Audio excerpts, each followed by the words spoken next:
What's up, guys? This is RJ Game News USA here, and today I'm going to do a react video on 99 valid reasons WWE is dying.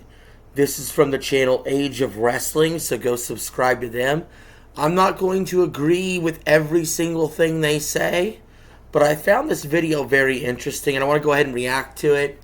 Now, I'm just going to react in audio form because, for the most part, he's not putting up too many visuals. He's just talking and kind of putting up some quick, cutscenes, or quick, snip clips of things. So we'll just talk about it and see what you all think. So thank you for watching. If you're new, subscribe, hit the like button. I think this video is very interesting, and I think they did a really good job of explaining a lot of the reasons why I have a problem with WWE. So let's jump right into it. Also, this is not in any sort of this is from the worst to the least, or the least to the worst bad things with WWE. This is just in general, 99 reasons WWE is dying. So let's hear it out. Too many ads. It seems like every single thing in WWE these days has an advertisement attached to it. The ring mat used to be sacred, but now there's like 50 ads plastered onto it. It's become so absurd that they have started to put ads on tables and ladders and other weapons. Everything is sponsored by something, and it feels like we're just watching one long advertisement. 2. Okay, that's true. Definitely heard the YouTubers talk about it. It probably bothers them a little more than it bothers me. Again, I watched a lot of boxing. I've watched a lot of UFC before. And there's ads all over the place there, too. So I think if anything, this is just a minor issue. If the product was good, then I wouldn't care about the ads. But when the product sucks, you're going to nitpick about the ads. It used to be cheap to be a WWE fan. But right now, with the new ESPN deal, if you're a fan in the US, in order to watch everything legally, you have to spend over $1,000 a year in subscriptions alone just to enjoy the product. WWE Network used to be $10 a month for all of that. No wonder why so many people have stopped watching entirely or use alternative methods to watch the shows. 3. So, yeah, too many subscriptions? Absolutely. I think this is a big problem with sports in general as well. It's okay, over-the-air live broadcast, good, right? Anything outside of that, it should be one subscription or one network that you must pay for. So, for example, especially with WWE, it's not even a big sport like NFL with multiple games or anything. Well, SmackDown's on USA Network. Raw is on Netflix. You need ESPN for the PLEs. You need Peacock for the library. Where does it end? Internationally, all the PLEs are just on Netflix. Seriously, can we not strike a deal where just everything's on Netflix? Seriously. It's already internationally on Netflix. But why are U.S. customers having to pay more for it to be on ESPN? I don't understand. Whatever gets WWE the most money. Celebrities have always been a part of wrestling, but recently WWE has been taking it over the edge. Most wrestling fans do not care to see these random celebrities on the show, and the worst of these culprits is Travis Scott, who ruined an entire WrestleMania main event. True. 4. WWE tickets have been out of control for a while, and it seems like they are just getting more expensive. For WrestleMania 42 tickets, front row seats will cost up to $70,000. It seems like watching... Did they sell out? That's the thing. If we have consumers, if we keep buying this crap, then they're going to keep charging more. It's I see this all the time. I see it in grocery stores too. People bitching about the price of things, and then they put it in their fucking cart. Or, I just see it. I just see it. It's look, supply and demand. These tickets are outrageous. Stop paying for them. Stop selling out their shows. Wrestling now is preserved purely for the elites. seems like these days the WWE is more concerned with getting a viral moment rather than telling actual stories. It seems like WWE is more concerned with getting views on Twitter, Instagram, and TikTok. 6. I don't mind. I'm not going to bitch about that one. You want viral moments to bring new viewers into your show. The Street Profits made their entrance at WWE Clash in Paris in Borderlands-inspired gear. This was purely to promote the game. The same thing happened to the Viking Raiders at WrestleMania 41, where they came out as literal Clash of Clans characters just to promote the game. It seems like in the future, wrestlers will be... Hey, can you kill that alarm? Thank you. And not based on merit, and this is just egregious. 7. TKO is a company that is in huge financial debt. According to their... I don't really care about these last few reasons. Over $3 billion of debt. And of course, to make up for this debt, they have to monetize absolutely everything in WWE. Put a fresh spin on ground. In WWE. 8. WrestleMania was initially announced to be in New Orleans, but they changed it to the same location as WrestleMania 41, Las Vegas. They're not redoing it in Las Vegas for no reason. It's because it allows them to hit the same market that brought them loads of cash, and also because they got massive tax credits for having the event in Vegas at WrestleMania 41. Quite simply, it's not about the fans, it's about making dollars. Yeah, I gotta say, that WrestleMania 42 fucking venue change is absolutely infuriating. It's absolutely infuriating. I do not want to see WrestleMania at the same fucking place 2 years in a row. That's stupid. That's just dumb. And they ripped it away from New Orleans. Granted, look, I'm not going to be crying a river for New Orleans. They get plenty enough WrestleManias. They need to go to different locations. And then, of course, WrestleMania 43 being in Saudi is a complete slap in the face. All this international bullshit, whether the NFL does it or WWE does it, and then they put it on weird times, is a slap in the face to their core audience. It really is. When you look at the current roster of contracted talent in WWE, there are a few names who 100% should not be there, like Tamina or Apollo Crews. Yes. What justifies these wrestlers being on the roster when extremely talented wrestlers with a lot of potential like Dakota Kai or Cora Jade were released? 10. WWE recently bought AAA and have basically invaded TNA. Wrestling is greatest when there is competition, and with WWE actively trying to destroy the competition and being successful at it, it leaves wrestling in a worse place, and fans are basically... Okay, so monopolizing wrestling, that wouldn't be... Okay, so WWE, that's not a reason WWE's dying. That's one of the reasons why they live so strong. And they've been doing that, they've been trying to do that for a quarter century. Vince wanted to always crush the competition. So this is nothing new. In fact, for many, many years before AEW came on the scene, it was more monopolized. So see, I don't always agree with everything this guy's saying. Held hostage by WWE. 11. This year, WWE made SummerSlam into 2 nights, and reports say that they have plans to split other PLEs into 2 nights. This is just overkill. 12. WWE... Alright. So I think this is an interesting debate. Do you guys like the 2-night PLEs, or do you prefer it all on one night?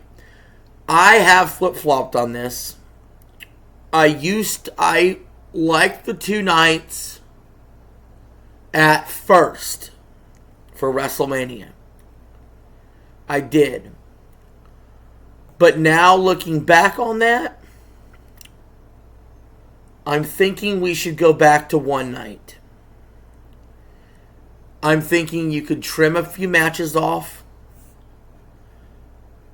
I mean, look, AEW does these 6-hour shows now. They're the ones that do these big, long shows now.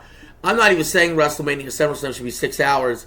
There is nothing wrong with the single night, 4-hour show. There isn't, guys. Trim off the fat. Have the matches that matter. Not 5 matches on a PLE that lasts 2.5 to 3 hours. That's stupid. Which there's more on that later in this video. But a single night to remember. 4 hours. Like 8 matches. Like, can we just do it that way? 8, 9 matches.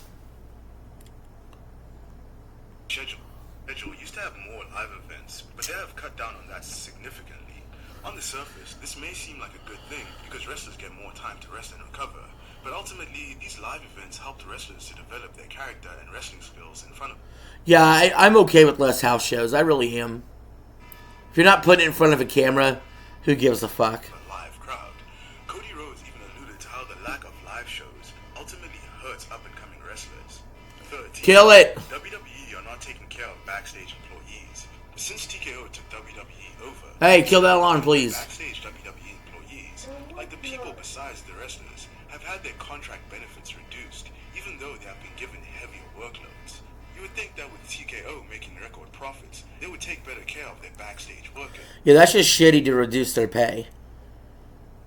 Like, WWE's making money hand over fist. Why are we reducing the pay of backstage workers? Like, that's just shitty. But no, that sort of stuff is not really that important. 14. It's no secret that Triple H has a massive ego. This has been a fact since he was still an active wrestler.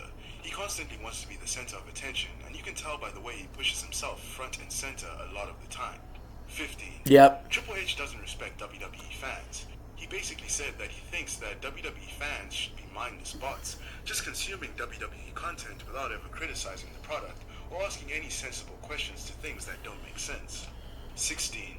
Well, Triple H doesn't do this anymore, but nothing says this all ties together. Wrestling fans more than bragging about how you set a financial record while serving an inferior product. 17.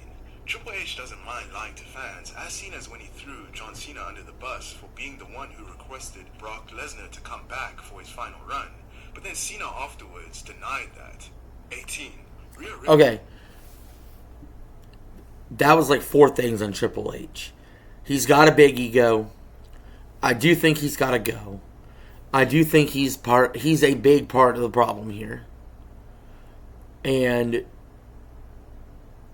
I just he's Vince Jr. He's Vince Jr. Like, I'm sorry to break it to the people that love Triple H and think he's God's gift to Green Earth, but no. In fact, he's in a lot of ways he's worse than Vince, because when he talked about criticizing the fans and telling them to go fuck off, people are doing that. They're fucking off, and that's why their ratings are tanking. Herself said in WWE Unreal that she'd been feuding with Liv Morgan for way too long, and this is correct. At a certain point, WWE needs to let stories just die naturally. Too many rematches and same feuds. Absolutely. Dude, they anything that they take that has any inkling that's good, they just burn it. They just burn it into the ground. They just, kick a dead horse on it. With recycling stories and having constant rematches. 19. Hi, Mom. If it was... PLE structure is not enough. Triple H is probably going for the approach that less is more, but for the price... Yeah, the 5-match PLE structure is a problem. And that goes back to the whole 2-night PLEs. So, I mean, the whole idea is, and this is why WWE loves these 2-night things, okay? It was actually birthed out of COVID, out of necessity, because the shows would be too boring to have no fans for 8 hours of WrestleMania. So that's where the idea originally came from. WWE learned something, though, unfortunately. They learned they could make double the money by doing 2-night PLEs. And they learned that they can get away with doing less matches each night, too. And have people pay more money for a ticket. So, again, it all comes back to money. 5-match PLEs are fucking pathetic. Honest to God. And, I mean, it's a big part of the reason why WWE sucks. So, I mean, I completely agree. That fans pay, they deserve more matches. Like, seriously, 2025's Night of Champions didn't even feel like an actual Night of Champions. Because under Vince, almost every title was defended on that night. But at this year's Night of Champions, literally only 2 championships got defended. 20. In a lot of cases... Alright. So, here's the thing. If you're going to have a pay-per-view called Night of Champions, every championship should be defended. Period. By the way, the 2-night PLEs, I'm not completely against it if done correctly. Like, for instance, Royal Rumble, You have the women's on one night, the men's on one night, Chamber, women's on one night, men's on one night. WrestleMania, SummerSlam. You could have 4 or 5, multi-night PLEs. But it all comes back to, can we make this interesting? Can we build championships and champions that matter? And if you're not willing to do Night of Champions with all the championships being defended, then you have too many fucking championships. WWE, it seems like someone wins a championship just to disappear. Then they might have a defense or two sparsely separated and then just drop it to the next person. Yeah, I don't get that. This is getting stale. 21. Yep. Do you remember the days when the World Championship would change hands on a SmackDown or Raw? Well, besides Gunther winning the World Heavyweight Championship on a Raw in June, the last time happened prior to that was in 2000. I was shocked they let Gunther do that. Won the WWE World Championship on Raw, and that was under Vince. Under Triple H, that rarely happens, and it takes away from the spontaneity of the show. 22. According to an article by Yahoo Sports, the amount of matches that have finished for the DQ has doubled from. Oh, this really grinds my gears right here. Too many matches ending in a disqualification. Man, oh man, that pit has pissed me off for a long time. It is such a fucking lazy booking way of doing things. Everybody's booked 50-50. They don't want to make anybody look bad. They just go to the DQ for everything. It's so fucking pathetic. 5 to 10% in the last year. Go back another year, and this figure has tripled, as 2023's rate of disqualifications was just 3%. So it's quite clear that under Triple H, the disqualification rate has been steadily rising. 23. This one is kind of an extension of the last entry.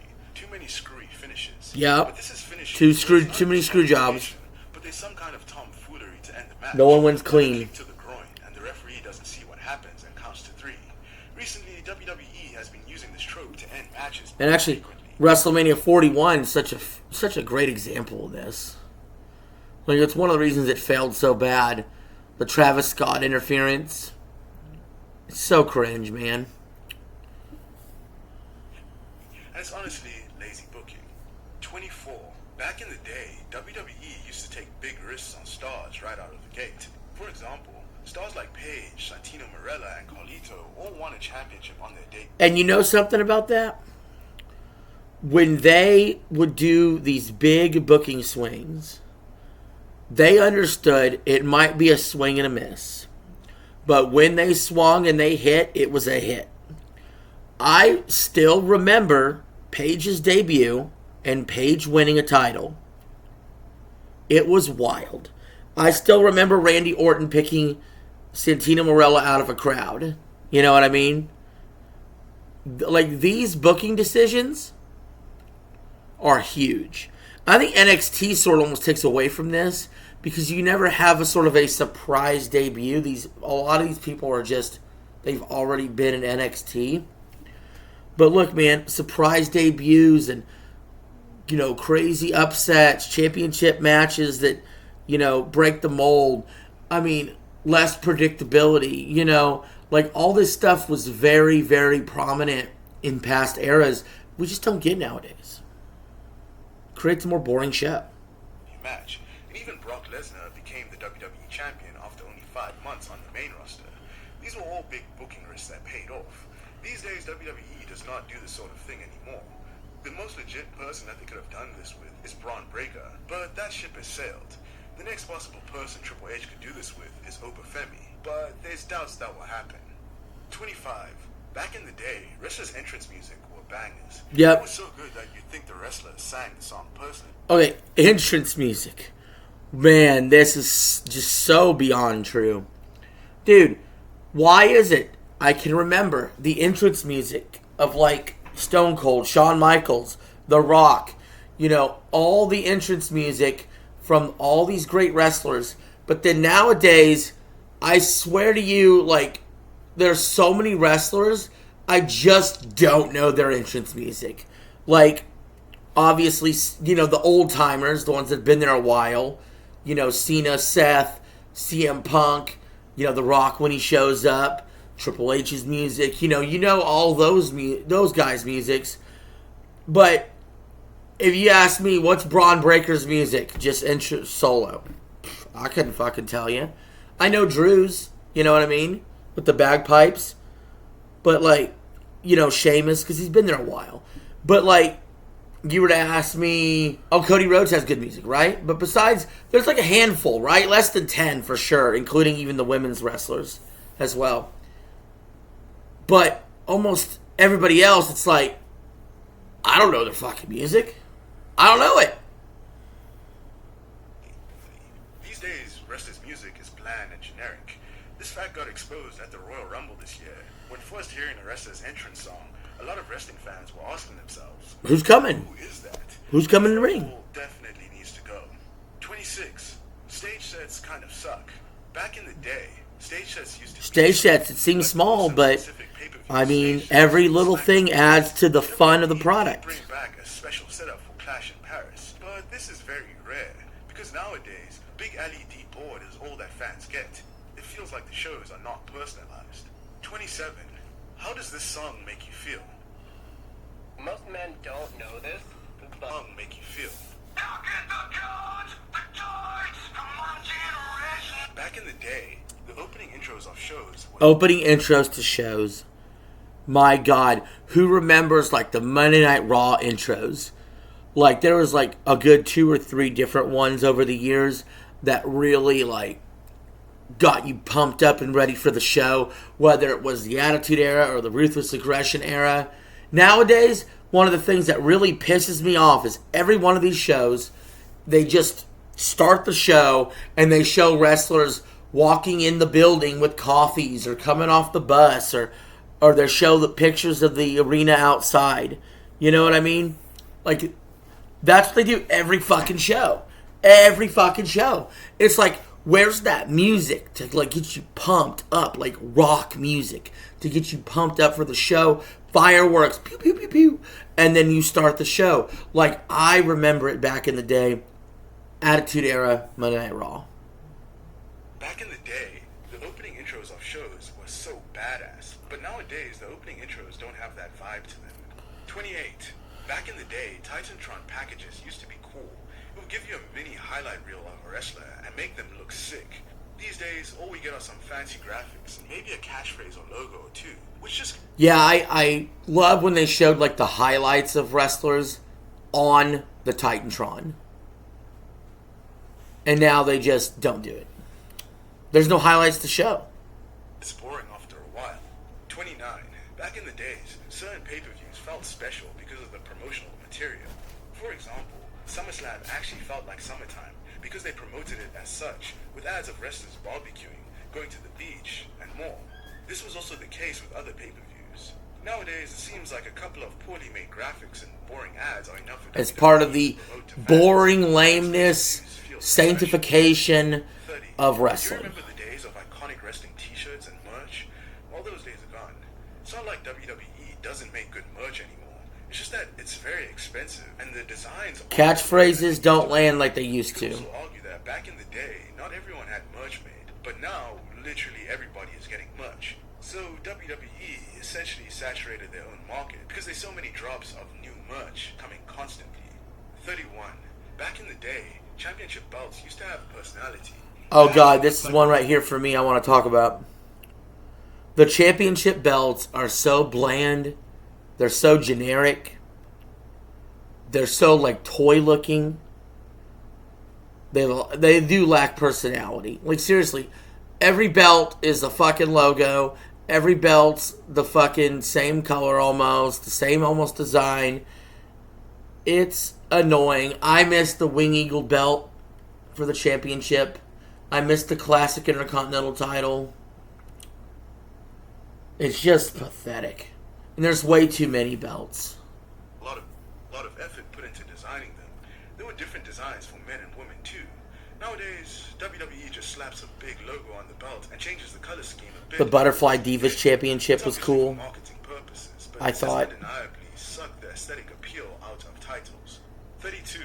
Remember the days when it felt like SmackDown and Raw were genuinely at war with each other, and when a wrestler got randomly moved to the opposing brand, everybody was like W. That kind of brings me to the brand split in general.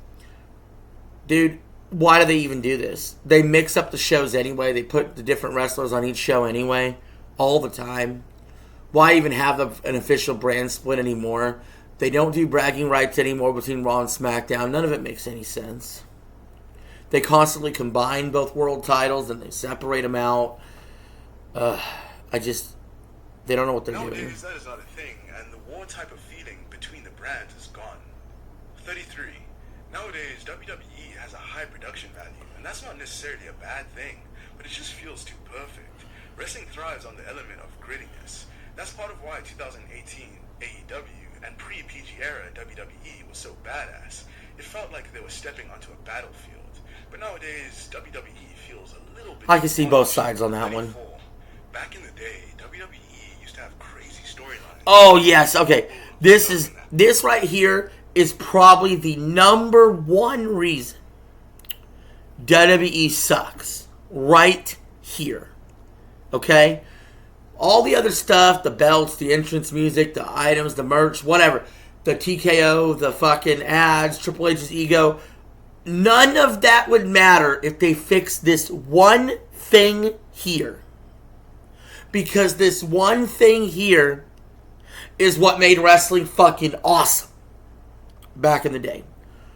They lack unhinged storytelling. What am I talking about? We had so many crazy storylines back in the day. Kane and Undertaker being brothers and the fire that killed their parents. The higher power storyline with Stone Cold and The Undertaker.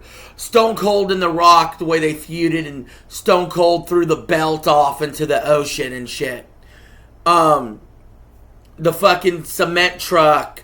The whole thing with Vince and Stone Cold. The fucking milk truck, or the beater truck. The Kurt Angle with the milk truck. The Zamboni, stunts like that. Triple H wearing a Kane mask and fucking Katie Vick on camera. Edge and Lita having the live sex celebration on Monday Night Raw after or SmackDown or whatever after Edge won the title. Fucking Randy Orton giving Stephanie McMahon the RKO or like kissing her in front of Triple H while he was handcuffed. Fucking the Streak versus the Career when HBK fought Undertaker. You know what I mean? Even if you want to go as recent as the Shield, like a decade ago, the way they broke up and everything, or Bray Wyatt's crazy storylines. Even if you want to go even more modern, but especially back in the day, freaking the time that Kai and Tai, that Japanese group that was definitely overtly racist. But who cares? They freaking had Val Venus tied up, and when they go choppy pee-pee, and they were going to chop his pee-pee off. Like, storylines like that you just do not see. Or what about the time that they won't touch stuff like this anymore, obviously, but times where Vince would, like, have Trish Stratus bark like a dog, or there was a storyline where he's cheating on Linda with Trish, or he's got Sable wearing a secretary's outfit on the desk, spreading her legs, and fucking Vince is like getting red in the face and huffing and puffing, like shit like that, like hilarious comedy stuff. You know what I mean?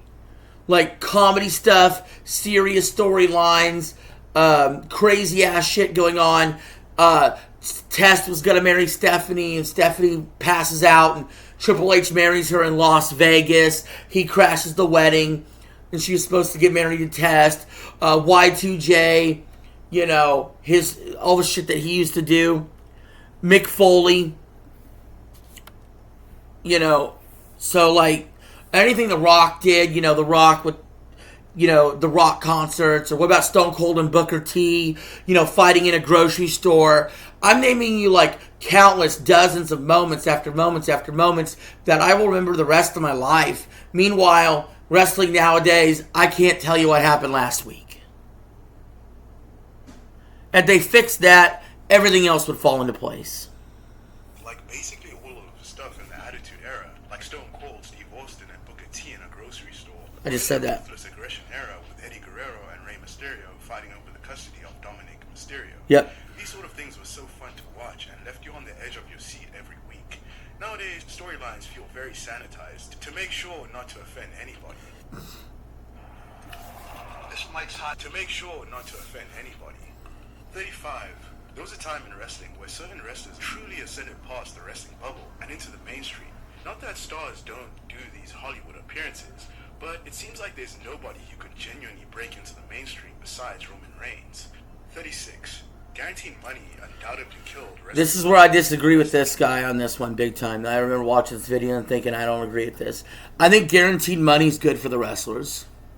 I do. I think it's good to know that you have some safety and security for your family and you got a paycheck coming. So I will disagree with Age of Wrestling on that one. I think guaranteed money is good. I think wrestlers themselves, I do think some of them are just cashing in. I do think there's some passionate ones left, but they're not able to show their creative side due to management. But I think guaranteed money is good for wrestling. Back in the day, wrestlers used to be paid based on the house or on the success of a pay-per-view or show. So that gave them incentive to actually do their jobs to the best of their ability. These days, I disagree. wrestlers don't have that same pressure, so they don't try as hard. 37. Wrestlers don't look like wrestlers these days. That's true. I got to talk about that for a second. When you used to watch a show, a wrestling show, every single dude that went to the ring was jacked. Every single dude that went to the ring was a believable, badass. Nowadays, almost every wrestler, at least 60-70% of them, I look at them as little twigs, and I would fucking stomp their ass. So if I can't have the believability that they're badass motherfuckers, then how am I supposed to enjoy them wrestling? Seriously. Kintai even said it best. 85% of our guys don't look like they should be in WWE. Jesus, guys, get in the freaking gym. Of course, Roy's getting out of wrestling was a good thing, but a lot Sami of Zayn's got a dad bod. just look like regular people, and that makes them feel like less of an attraction. Jey Uso has Back in the just day, a normal, average build. that had some sort of aura, but these days, not so much. They don't have undeniable swagger that is infectious. And when these auraless wrestlers try to aura farm, it comes across as goofy and desperate. The only superstar on the roster who has genuine aura is Roman Reigns. Cody has aura too. Aura and character go hand in hand. But a wrestler Yeah, okay, this one's a big one too. Character. Lack of characters. Everybody comes out there first and last name. I'm John Smith. Okay, what do? What are you into? What's your story? Why are you here? You know what I mean? They don't build... think about the characters we used to get. The Undertaker. Mankind. Stone Cold Steve Austin. The Rock. Nowadays, who do we got? Seth Rollins. Okay. What do? I don't know. I change depending on the year. I go face, I go heel. Okay. Who else is a character in today's wrestling? Are they even a character? They're just themselves. It's just their name. They just walk out there. You know what I mean? Obviously we know in the early parts of the Ruthless Aggression era, they started doing this. John Cena, Randy Orton, Brock Lesnar. But at least they still had character, even if the name wasn't different. But what happened to these one-word name characters? Like I said, Undertaker, Kane, Mankind, Triple H, HBK, Shawn Michaels. Shawn Michaels was the quote-unquote, the sexy boy. He was the, he was the ladies' man. Or Val Venus was the ladies' man, right? Goldust, the weirdo. You know what I mean? Who are these wrestlers nowadays? What do they stand for? What do they do? even like somebody like the Godfather back in the Attitude Era, what did he do? He brought the hose to the ring. He was a pimp. He was a pimp. At least that's a character. Doink the Clown. You know, even somebody like lame ass like Repo Man back in the day, if you remember that. Where's the characters? Who's got character? 39. Aura and character go hand in hand, but a wrestler could have no aura but still have character, and vice versa. Wrestlers used to have something distinguishable about them that made them stand out. Nowadays, it seems like everyone's gimmick or character is, I want to be the best. 40. Back in the day, heels used to be heels. They actually acted like bad people and did things that crossed the line. Lack of good heels. Lack of good heels is right. Because too often, the problem is they're not sadistic enough. Fucking heels back in the day would be willing to, like, kick you when you're down, or they'd be willing to absolutely, like, destroy you, or try to hurt your family, you know, in a storyline or something. Nowadays, heels is just whoever the crowd happens to be booing that night, and then they all have mutual respect and shake hands after the match. How fucking lame and boring is that? We you know, when you watch anything, when you're watching a movie or a TV show, you want conflict. You want to see conflict resolution where you're rooting for the good guy to overcome the evil. The problem is when there is no evil, there is no conflict worthy to see being overcome. Do you understand? That is what makes wrestling boring. If it's just wrestler A, wrestler B, no character, no inspiration, no good guys, no bad guys, and they're just doing flips and dives for cheap pops and cheers, that crack cocaine wears off immediately. Immediately. And you are not hooked. You are not interested to see what happens next. Because you have no story to tell. Nowadays, heels try so hard to be a heel that is loved. They try to be anti-heroes that get cheers from the crowd. Think of guys like Seth Rollins. That's why guys like Gunther are so appreciated in WWE, because they're actually acting like no-nonsense scumbags. But Gunther fucks up too. It is undoubtedly harder to be a babyface than a heel, but babyfaces these days in WWE feel... Okay, the lack of baby faces. This goes hand in hand. If you don't have good heels, you don't have good baby faces. You don't have good baby faces, you don't have good heels. Because, again, you're booking everybody mid, and you're not booking everybody with the time, attention, and care that is needed to tell a proper story. The perfect example, because while he's WWE's biggest babyface, he kind of gets boring after a while. Yes. 42. Triple H said it himself that a lot of talent come from NXT to the main roster with phenomenal work ethic, but then along the line, they lose that hunger and they stop working so hard and become complacent. This is worrying for the next crop of WWE superstars. I just think, okay, the NXT call-ups, I just think they just don't book them right. They don't debut them right, they don't book them right. Most wrestlers on the card could cut a halfway decent promo. However, nowadays, besides the top stars, up-and-coming wrestlers have had a hard time with promos. Yeah, lack of good promos. These guys can't talk. These can do the flips and dives, but they can't take the mic out and start talking about why they want to beat their opponent's ass. You know what I mean? Like, I could deliver a better promo out of my fucking pinky than most of these wrestlers have ever delivered in their goddamn life.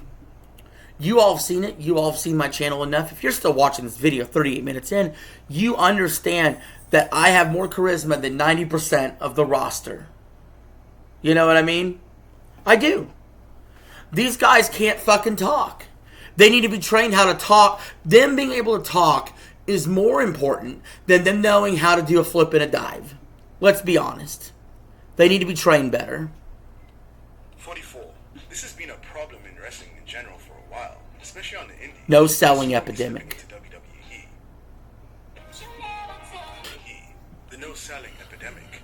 For example, when Seth Rollins buckle bombed Penta, mind you, this is the same move that forced Sting to retire for years. Penta completely no-sold it and gave Rollins a Canadian destroyer. This is the type of spot that if it happened in AEW, people would crap all over it. But since it's WWE, this is also a chance. No selling makes WWE look fake. In Cena versus Cody's match at SummerSlam 2020, Cena hit Cody with 8 attitude adjustments. And you know what? And right here, the no selling leads to the next thing, which is a finisher spamming epidemic.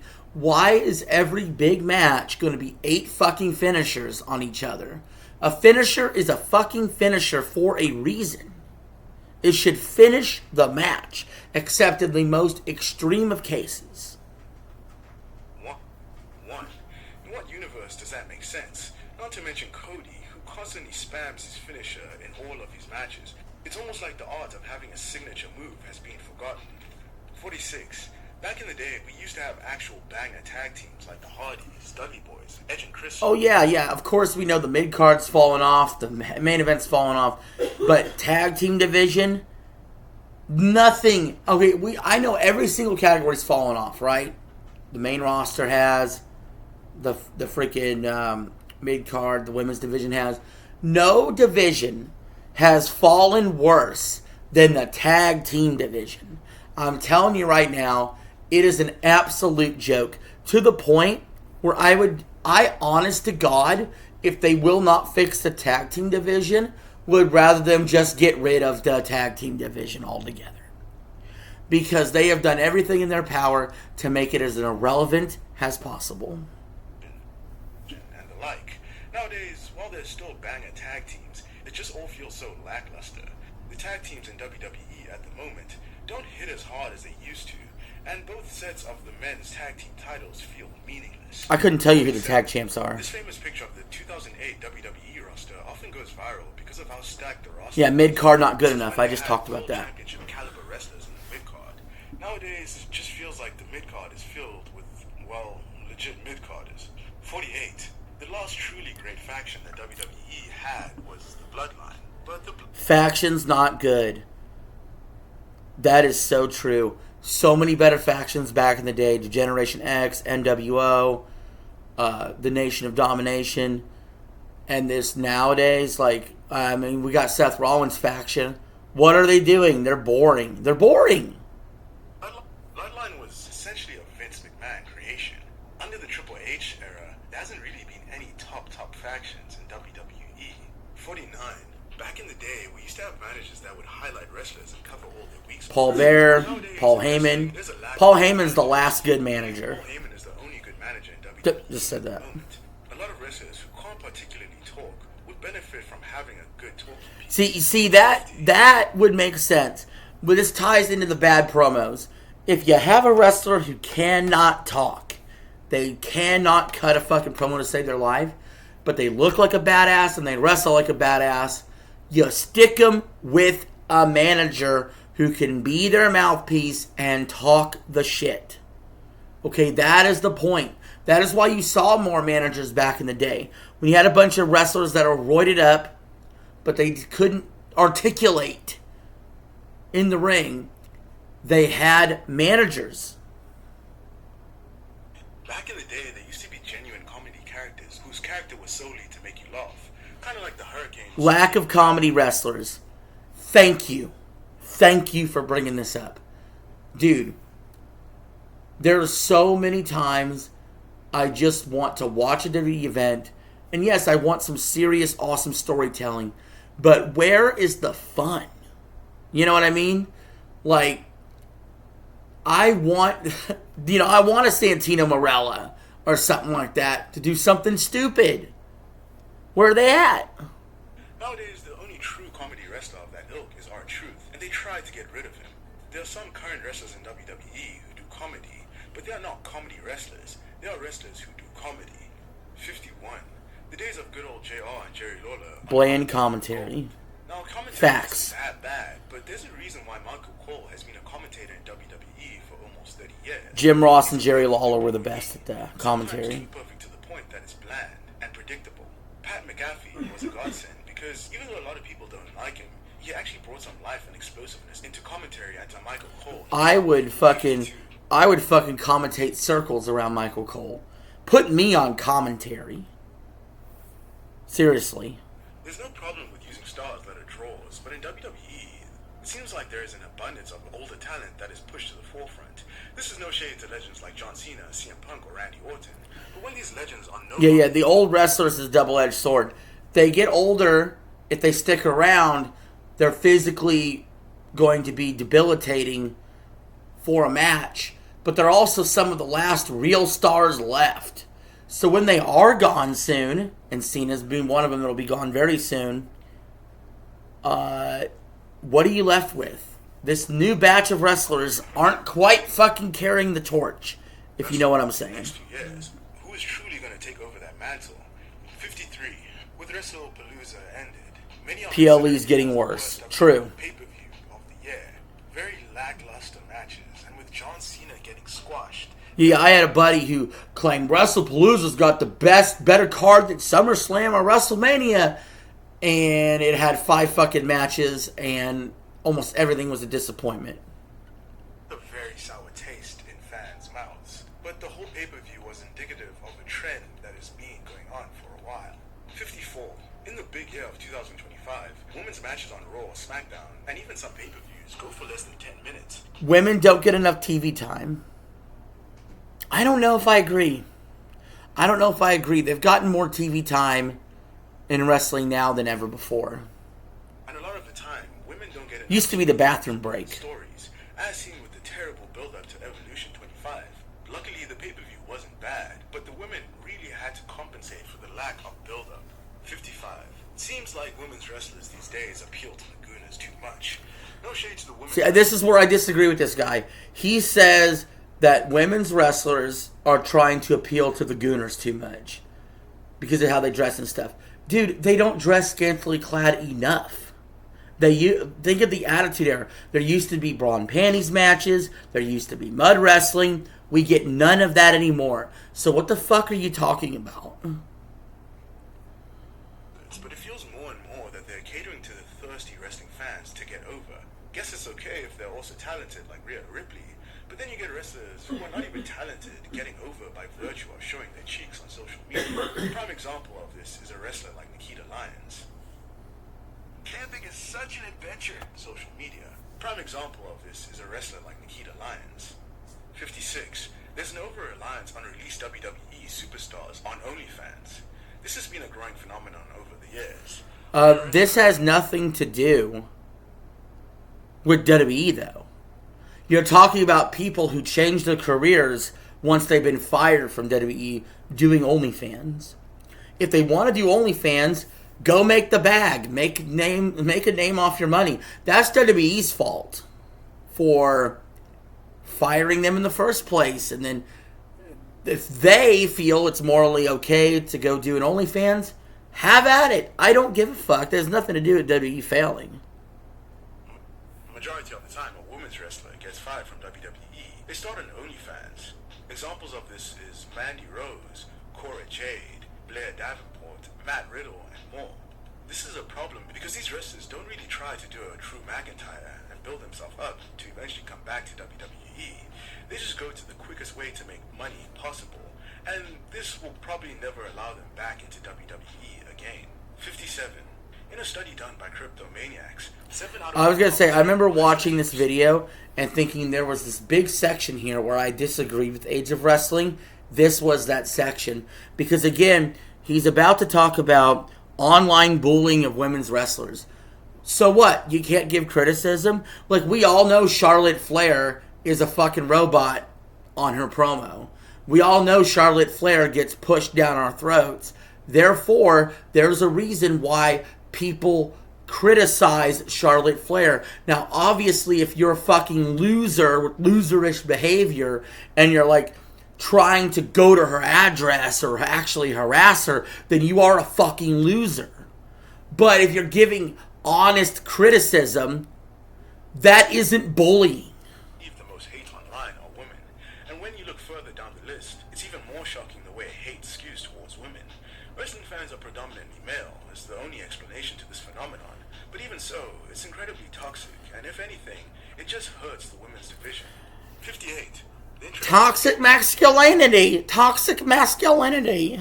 Okay, bud. How about this? the Intercontinental title and U.S. Women's title have done more harm than good. I don't think they've necessarily done more harm than good. I just think they're useless. Like, there is no reason to have a women's U.S. and Intercontinental title. You already have 2 main roster big belts for the women. Then they had the women's tag wrestling. Too many belts in general. That goes for men and women. Too many belts involved in wrestling. Production of the IC and US women's titles have kind of done more harm than good. They're a good idea in theory, but ultimately... They're not a good idea in theory. They never were. Because there are just too many titles to fight for. Yes. Having more titles isn't necessarily bad. It's just that there needs It is bad. more TV time allotted to More each titles show. is bad. There is no more TV time. That's why when women win championships now, their stories often suck or they just disappear from TV completely. 59. The women's tag team titles have been a joke for the longest time. I agree. Whoever wins these titles barely has any defenses and they struggle to get on TV or PLE. I agree. You can't get them on TV. Lack of depth in the women's tag team division. 60. Kayfabe is dead. That's a big one right there. This right here might be the second biggest reason, besides the fact they don't have unhinged storylines anymore. Kayfabe is dead. The problem is everybody knows wrestling's fake. Okay? Everybody knows wrestling is fake. Wrestling is scripted. Everybody knows. And they come out with these shows like WWE Unreal, where they take you completely behind the curtain, completely exposing everything that remained about the business. So then how do you get people to care about something they know is fake as hell? Well, same way you know when you're going to a fictional movie that everything you're about to see is fake. How do you suspend disbelief? How do you do that? Well, you have to subvert expectations. And that goes back to many of the other issues we brought up. Predictable booking does not subvert expectations. A lack of character and build, a lack of good heels, a lack of good faces. Them acknowledging the fakeness of the show is bad in of itself. Okay? Imagine if you're watching a big fictional movie, and in the middle of the movie, the director comes on screen and says, I hope you guys are enjoying our fake movie. You lose the suspension of disbelief. Okay? So, yeah, they have to fix this issue here. If they don't fix this issue, wrestling is dying and will continue to die. Was the show that put the final nail in the coffin of kayfabe. The art of pro wrestling was always built on the illusion of kayfabe, but now that the cat is not only out the bag, and the cat ran across the road and got hit by a car, the magic of the illusion is lost. 61. It feels weird to say, but there are just too many podcasts these days. This is not a slight to independent wrestling podcasts. I don't really care about this issue. But it's more aimed at WWE producers. I don't watch all these podcasts. On the What Do You Want to Talk About podcast, we had an episode with Kevin Owens, and they were laughing and chatting. Wait a minute. Okay, maybe this is a problem. Cody Rhodes has a podcast? The What You Want to Talk About podcast? And he had his future opponent on the show? And they were sitting around goofing and laughing before their match? No. This goes back with the kayfabe. It has to come back.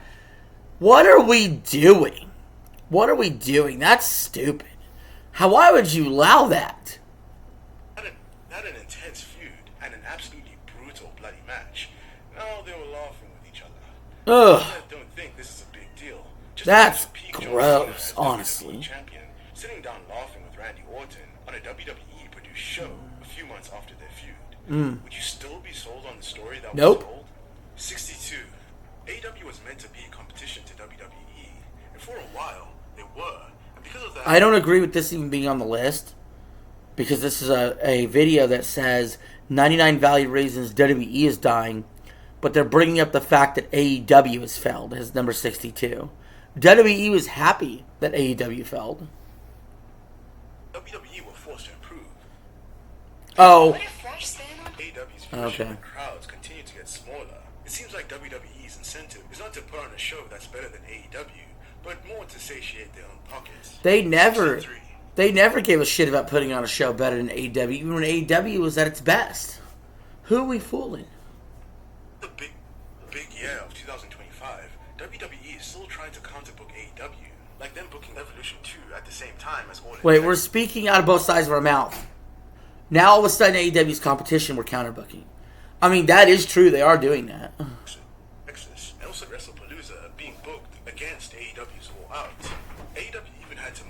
out to an earlier time because of this. This is not a coincidence, because WWE knows exactly what they're doing. But at the moment, it's kind of pointless for WWE to do this, because at the end of the day, it just takes viewers away from themselves. 64. WWE just announced that WrestleMania 43 will take place in Riyadh, Saudi Arabia. I brought this up earlier. Yeah, WrestleMania 43 in Saudi Arabia. What are we doing? Saudi Arabia does not deserve to get a WrestleMania. Guys, you want to put a fucking crown jewel over there? Do it. But we're talking about WrestleMania in Saudi Arabia. I hope you enjoy that blood money, you pricks. Yeah, in 2027, it will be the first time the event, which has become a cultural phenomenon, will be staged outside of America. It's not because of virtuous reasons that WWE are going to Saudi Arabia. Yet again, I won't watch WrestleMania 43. 65. WWE has evidently shown that they don't care, and they only care about lining their pockets. It's been a money grab from the start, and it's just going to continue to be. 3 PLEs a year in Saudi. From 2026, 3 PLEs per year will be in Saudi Arabia. God help us. 66. You think that people paying big money to go to WWE shows would be more enthusiastic or try to get their money's worth at a show by being more loud? But there have been many instances where crowds... Okay, dead crowds. This is like the chicken or the egg. What came first, the chicken or the egg? Well, what came first?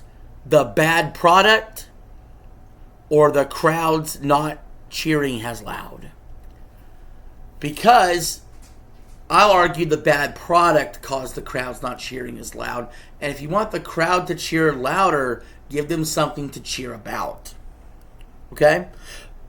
But also at the same time, if you're in the crowd, you can make something feel better if you cheered louder. Right? So they go hand in hand. To get the most electric crowds these days, WWE has to go overseas. 67. Seeing Rhea Ripley have a horde of fans mob it to the point that she couldn't even get into an Uber is indicative of how some fans have zero concept. Disrespectful fans. 68. A few years Fickle ago, fans. Daniel Bryan, the Planet's champion, said that fans are fickle. And he was completely right. And it seems like it's getting worse and worse as time goes on. Okay. Fans easily... Again, it's easy to just point at fans and go, they're disrespectful, they don't cheer enough, they're fickle. But again, if you're putting on a good product, you wouldn't hear these things. You don't hear these things about football, basketball, hockey, baseball. You don't hear these things about the fans. Why is that? You're putting on a product the fans enjoy. Forget stuff, and they will beg for one thing, and then once it happens, immediately turn on it, or completely forget about it. 69. Most wrestling fans are cool, but there's a certain portion of wrestling fans who think their promotions are the end all. Yeah, tribalistic fans. Alright, look. Let's be honest. You know, and honestly, this is a mindset of like a 14-year-old. Okay? Console Wars was a good example. I was always a Nintendo guy. I would argue with the Sega kids. Then I grew up and was an adult and realized we have different tastes. Okay? Some people never grow up out of that stage, and they'll always argue, Pepsi's better than Coke. You're a weirdo for drinking Coke. Or, I like WWE and you like AEW. Go fuck yourself. We always had tribalistic fans. Go back to the WWF, WCW days. You know, like I said, Sega versus Nintendo on the console war. Xbox versus PlayStation. This is more of a young person problem. You will grow out of that. Hopefully. If not, then you're just some fucking weirdo. Obnoxious, but WWE diehards can be just as obnoxious, and this just ruins the fan experience from the perspective of someone in the internet wrestling community. 70. Dirt sheets are Fake news by Dirt Sheets. But a lot of these are not legit, and they put out fake news, and this is detrimental to the wrestlers and the industry as a whole. One of the biggest purveyors of fake news is David Meltzer. And sure, he gets a lot of stuff right. Meltzer getting the This strays. just creates a toxic environment for all parties involved. If you have SNAP or Medicaid, Parties involved. 71. John Cena's heel turn and last run has been especially butchered by Triple H. First of all, the heel turn happened. Cena's last year, his retirement tour, they fucked it. They totally fucked it. If you could redo the whole thing, you would have had Cena win the Rumble. Cena beat Gunther. Cena be champion in his last run after WrestleMania. And then Cena losing that belt at the very end in his final match, putting over a big-time heel like a Braun Breaker. Right? Well, then he decided to turn Cena heel. Okay? You gonna go that route? Then you book Cena to stay heel, to be diabolical, and then you strap the Rocket to a young babyface. Well, he's not really young anymore, but a babyface to take the mantle up and put the Rocket on him like LA Knight. You don't do what WWE did. You don't turn him heel, then turn him back face, then have him lose this match inexplicably, have him lose this title inexplicably. Do we really need Cody Rhodes to have the belt again that fast? Do we really? I don't understand any of that they've done. I don't get it. Been about 10 years too late. The storylines during his heel turn were quite frankly not very good, and every week he was cutting the same "you people" promo. When he tried to act bad, it just came off as forced, and then magically one day, he turned back into a babyface, which is just lazy booking. John Cena himself would tell you that his heel turn sucked. 72. The Rock is not currently in WWE, but the influence he has over WWE is astounding. He could simply walk back into the WWE at any time and insert himself into any storyline, for the better or worse. Right. For the better, like how he did in the build-up to WrestleMania 40, or for the worse with the whole John Cena storyline. What makes this all so frustrating is more of the fact that he constantly lies to fans and sugarcoats things. In a couple of years, The Rock may have even more influence in WWE, purely because of name alone, but his ego is even bigger than Triple H, so he will inevitably run the company into the ground. 73. Now, Cody Rhodes is the MVP of WWE in his own right, but after his story finished at WrestleMania 40 in one of the best builds in WrestleMania history, his appeal has kind of fizzled out. He's still over. Cody Rhodes getting stale. Guys, this always happens. The chase is greater than after you attain it sometimes.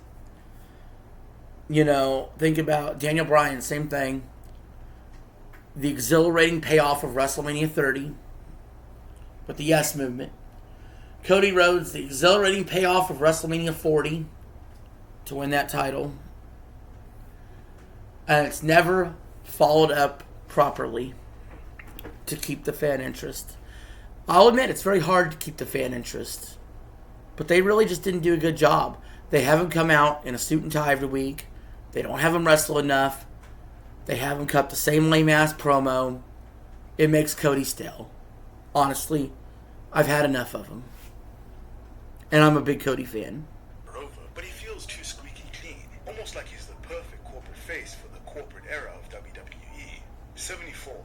Roman Reigns is undoubtedly the biggest star in WWE, but the way he's been a part-time wrestler is honestly so upsetting. To put it into perspective, Roman Reigns has wrestled 5 times in 2025 and 6 times in 2024.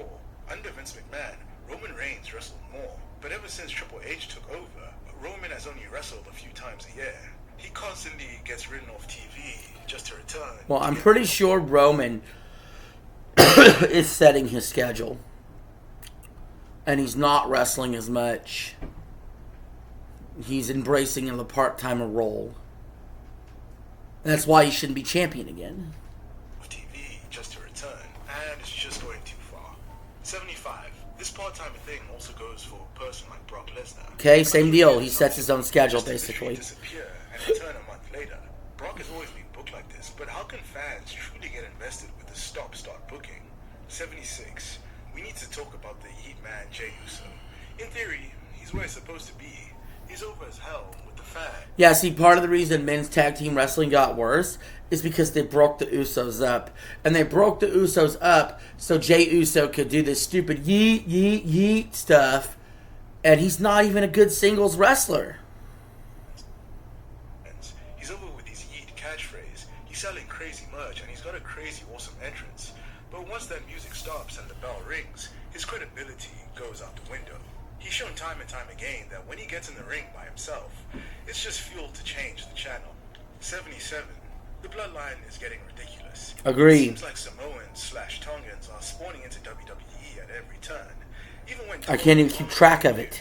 Michael Cole messed up with the names and completely butchered the call. You know it's a problem when even the commentators are getting confused.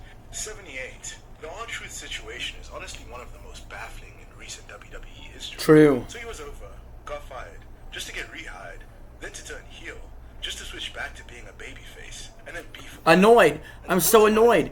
They had some kind of fire there whenever they had a mistake of their own making and they brought him back as Ron Killings. They had something. They had him. They had something there, and they just pissed it away like they do everything else. Is that nobody's really saying anything about it. The WWE knows how fickle their fans are, and this is why they've booked him so poorly since his return. 79. We need to talk about Mr. Seth Rollins and the whole Division faction thing. While it's a cool idea and concept, the execution and chemistry has not been all the way there. I agree. It's like they're trying to recreate the Bloodline storyline, but it's just not working. It feels forced. With one promo, Karrion Kross shook the wrestling world. Crowds started chanting his name, and his merch was flying off the shelves. But WWE has a history of burying talent to get themselves over, and it happened with Kross. Again, I don't know why Triple H does this. Why would you bury talent that is getting themselves over? They done this with LA Knight too. The guy gets himself over. Organic. Actual fan interest. And what do? Because you didn't come up with the idea, you bury them. What? You want fans to cheer for the things that you designed only. When literally all of other wrestling history, decades and decades ago, was yes, you have a guided path, but when somebody organically gets over, you organically let them be over and start booking accordingly. Or else somebody like Stone Cold Steve Austin would have never been Stone Cold Steve Austin. He would have stayed the ringmaster for another year, and then you would have fired his ass. In today's WWE.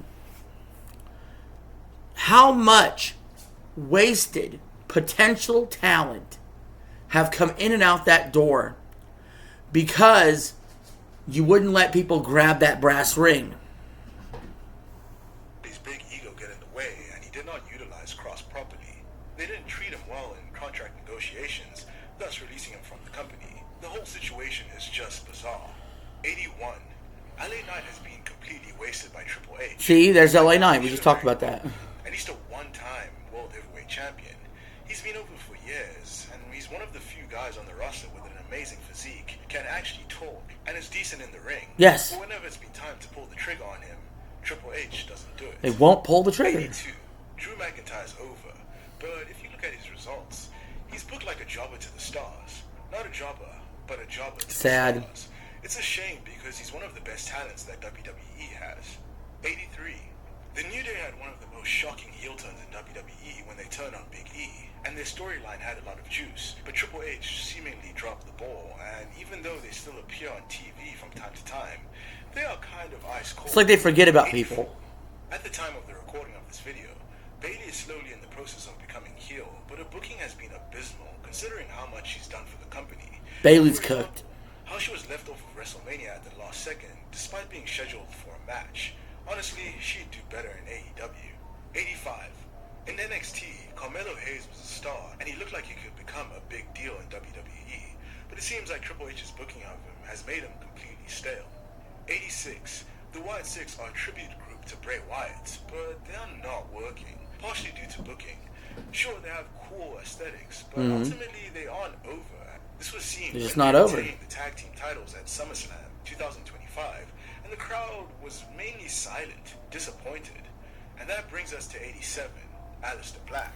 Aleister Black has the ability to get over, but it's Aleister Black should have been just like with the Wyatt a Six, fucking Triple H has a an inability featured to star. book spooky characters. That's part of the reason why Aleister Black and the Wyatt Six have not gotten over. 88. AJ Styles is one of the biggest stars in WWE, but he hasn't been booked very well recently under Triple H. This could be due to his age, but he has so much more to give to the company. Yeah. 89. Io Sky is one of the most over women's wrestlers. Io Sky can wrestle.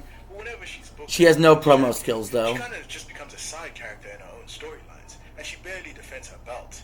This is just a waste of Io. And this brings us to 90.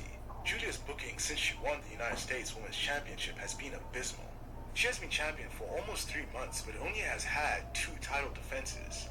It's like once she got her moment, Triple H completely forgot about her. 91. Recently, Stephanie McMahon advertised a VPN service on her podcast, telling fans that they could use one to avoid paying for WWE live events. You know it's an issue when they're selling you a product, What? and then they start selling you. Is that true? I didn't even know this. WWE sells you a problem and sells you a solution. WWE's offering VPNs for you to pirate their own shit. That is so weird. That is so bizarre. Solution. 92. WWE superstars are even becoming aware that the prices of WWE are getting too high, as seen with the video of Randy Orton cringing at the fact that a fan paid over $30,000 for seats. 93. AJ Lee has made a long-awaited return to WWE, but a few days before she re-debuted, an official WWE account leaked that she was going to be returning. Of course, this was sort of some AI mishap, but it just shows that surprises can't be kept secret in WWE anymore. You can't do any surprises. Some assholes always gotta blow the whistle. AI will spoil it for you. 94. Despite Triple H recently being exposed for not being as good as we all thought he was, he's ironically the last hope for WWE. Is he really? Him, then who? Hopefully he lives very long, but if he were to die tomorrow, what would happen to WWE in the hands of TKO? It will probably put someone even worse in charge of creative. I don't agree. I think there is this thought that, okay, Triple H was in the business for so long. If he goes and they bring somebody fresh in, that it's going to be worse. Dude, I think it's time for somebody fresh. I do. Drove to Saudi Arabia for big money. Once that happens, we're all 95. Vince McMahon is without a doubt a despicable human being, but without him, it seems like WWE has truly lost its identity. Vince got old. Though Vince McMahon's booking was hit and miss throughout the years, it was mostly hits, and honestly, he's actually a better booker than Triple H. He is better than Triple H. He knew how to create stars, and Triple H doesn't. 96. WWE was in bad shape before Triple H took over, and when he did take over, he did so well that many fans dubbed it the Renaissance era. But all good things come to an end. This new era is now the commercial era. 96. Too many commercials. It goes beyond words, because it's very hard to describe the state that WWE is in right now. But it just feels soulless. 98. The worst part of this all is that it seems like everything is just going to get worse. Agreed. Everything that's going on with TK. I don't have any hope for this turns around. Triple H and more. No hope. It seems like there'll never be any redemption for WWE. 99. It's just not the product we fell in love with anymore. The game's gone. I'll leave it at. Yeah, I think for the most, I do think this was padded out to beat 99 Reasons. I do think there's a lot of ones that could have been combined, maybe make it a 50 Reasons Why. But overall, I mean, I think I agree with at least 80-85% of what this guy said. The only things I really disagreed on was how he was, what he was saying about the women's wrestlers for the most part. I disagree with him there. I don't think they're being bullied. I think they're being criticized correctly. I don't think that they have too much time or not enough time or whatever. I don't think any of that. But I agree with him on too many belts, the PLEs, the lack of soul, the lack of heels and faces, the lame storylines, the selling out part. All that stuff is true. All that stuff is why WWE sucks ass. And I'm glad we could go on this journey together, me reacting to this video. It's a bit of a long one. Thank you all for sticking around if you did. Appreciate you. Subscribe if you're new. I'll see y'all later.